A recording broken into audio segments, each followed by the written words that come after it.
మరి హడావిడి చేసి బ్రేకింగ్ డ్రగ్స్ దొరికినాయంటే డ్రగ్స్ లేదు, ఏం లేదు. ఎస్. గంజాయి దొరికిందంటే గంజాయి లేదు, విదేశీ మద్యం దొరికిందంటే పోలీసు వాళ్ళే విదేశీ మద్యం లేదన్నారు. మరి ఇంకేముంది ఇడా? ఎందుకు లొల్లేందుకు ఇదంతా? ఒకటి, పార్టీ బర్త్డే పార్టీ చేసేటప్పుడు సౌండ్ వాల్యూమ్ కోసము లేకపోతే అక్కడ మద్యం తాగితే లోకల్ ఎక్సైజ్ శాఖ నుంచి పర్మిషన్ తీసుకోవడం, ఈ రెండు అవసరం. ఈ రెండు పర్మిషన్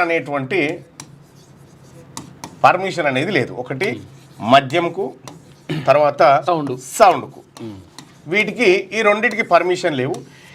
ఈ రెండింటి పర్మిషన్లు ఎంతమంది తీసుకుంటుర్రు? ఎస్, చాలా అరుదు, ఎవరు తీసుకోరు. పెళ్లిళ్ళు ఇప్పుడు భారత్ చేస్తారు, పర్మిషన్ తీసుకొని చేస్తారు. పర్మిషన్ తీసుకొని చేస్తారా?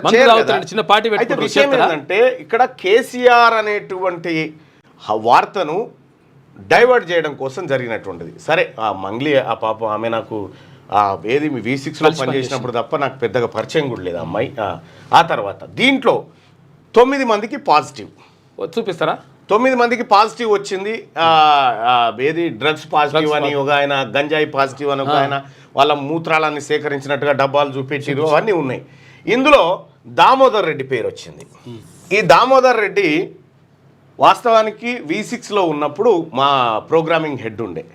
దామోదర్ రెడ్డి ఈ మంగ్లీకి లిఫ్ట్ ఇచ్చిండు, ఆ అమ్మాయి పాటలు పాడి పైకి రావడానికి ఆయన హెల్ప్ చేసినటువంటి వ్యక్తి దామోదర్ రెడ్డి. దామోదర్ రెడ్డికి పాజిటివ్ వచ్చినట్టుగా చెప్తా ఉన్నారు. దామోదర్ రెడ్డి ఎప్పుడో 3-4 రోజుల కింద ఎప్పుడో ఏదో దాగిండట, అంటే గంజాయి దాగిండా ఇంకేం దాగిండో తెలియదు. పోలీసులు చెప్తున్న కథనమే. వాస్తవానికి దామోదర్ రెడ్డి పేరుకే రెడ్డి కానీ చాలా మంచి వ్యక్తి. మరి ఇటువంటి చిల్లర పనులు చేస్తాడని అయితే నేను అనుకోను. కాకపోతే ఇది కేసీఆర్ ఇష్యూను డైవర్ట్ చేయడానికి నిన్న జరిగినటువంటి ఓ తతంగం లెక్క కనిపిస్తూ ఉంది. దాదాపు అందరిగా దీన్ని కవర్ చేసి చీల్చి డొక్కరించి అసలు వాస్తవం ఏందని తెలుసుకునే ప్రయత్నం కూడా ఏ మీడియా సంస్థ కూడా చేయలేదు.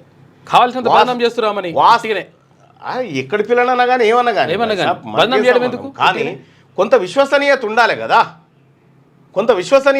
కదా. తల్లిదండ్రులు ఉన్నారు, కుటుంబ సభ్యులు ఉన్నారు, పిల్లలు ఉన్నారు, వాళ్ళ అమ్మ అన్నే ఉంది, వాళ్ళ నాయన అన్నే ఉండు, వాళ్ళ చుట్టాలంతా అన్నే ఉన్నారు. వాళ్ళ ముందు డ్రగ్స్ మందు ఇవన్నీ చేస్తాడు ఎవడన్నా? సరే, మద్యం తాగితే తాగొచ్చు, ఆడ పెట్టిన ఆ బీర్ సీసాలు 2-3 అవి పెట్టిరు. Kingfisher. విషయం ఏంటంటే నిజంగా ఈ రాష్ట్రంలో ఒక వార్తను దాచిపెట్టడానికి ఇంకో వార్తను పుట్టించాలనుకోవడం దురదృష్టకరమైనటువంటి వార్త అయితే, ఈ విషయాన్ని పసిగట్టకుండా విచ్చలవిడిగా వేసి రేటింగ్ కోసం ఇంకో దానికోసమో వేసి బదనాం చేయడం అనేది మీడియాకు కూడా మంచిది కాదు.